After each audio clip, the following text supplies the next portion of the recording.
பொங்கல் கொண்டாடலாம் அப்படின்னு ஒரு பிளானுங்க. ஏன்னா எனக்கு மதம் சார்ந்த பண்டிகை மேலே நம்பிக்கை கிடையாது. பட் இனம் சார்ந்த பண்டிகை வந்து கொஞ்சம் நம்புவேன் நான். அதுவும் இந்த இயற்கையான விஷயங்கள்லாம் பண்டிகைக்குள்ளே வரும்போது ரொம்ப சந்தோஷமாக இருக்கும்.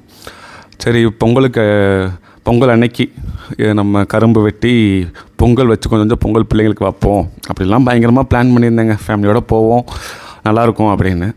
பட் அது அண்ணா இவங்கெல்லாம் குளிப்பாட்டிருங்க நான் சொல்லியிருந்தேன். அவர் நல்லா குளிப்பாட்டி பொட்டெல்லாம் வச்சுருந்தார்.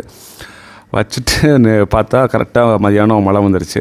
நம்ம பிள்ளைங்க தான் மழையை பார்த்தோன்னே விளையாட போயிடுவாங்க. நல்லா விளாண்டு எல்லாத்தையும் போட்டுக்கிட்டுலாம் அழிஞ்சிருச்சு. அப்பப்போ ஒரு சில பிள்ளைங்களுக்கு வேணால் இருக்கும் மண்டையில் போட்டு.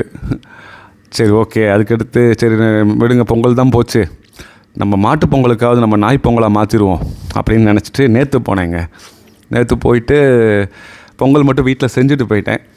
போய் இந்த பிள்ளைங்களை பார்த்ததில் எல்லாத்தையும் மறந்துட்டேன். பொங்கல் அங்கேயே ஓரமாக வச்சுட்டு இவங்க கூட சேர்ந்து விளையாடிட்டு கொஞ்சம் நேரம் டைம் ஸ்பெண்ட் பண்ணிவிட்டு அடுத்து தான் யோசித்தேன், பண்டிகை இந்த மதம் சார்ந்த விஷயங்கள் எல்லாம் நமக்கு தானே தவிர 6 அறிவுக்கு தானே தவிர 5 அறிவுக்கு கிடையாதுல்ல. 5 அறிவோடைய வாழ்க்கை வந்து ஒரே நேர்கோடு. நம்மளை மாதிரி 6 அறிவு மூளைக்குரிய வாழ்க்கை தான் பல விதமான நேர்கோடுகள், கோட்பாடுகள், நிறையா கெட்ட விஷயங்களும் இருக்குது, நல்ல விஷயங்களும் இருக்குது. அந்த நல்ல விஷயம் எல்லாமே நம்ம நன்மைக்கு தான் இருக்கும், 6 அறிவு நன்மைக்கு தான் இருக்கும். கெட்ட விஷயங்கள் எல்லாமே நம்மளை கம்மியான அறிவுகள் 5, 4, 3, 2, 1 இந்த அறிவை அழிக்கிறதா தான் இருக்கும்.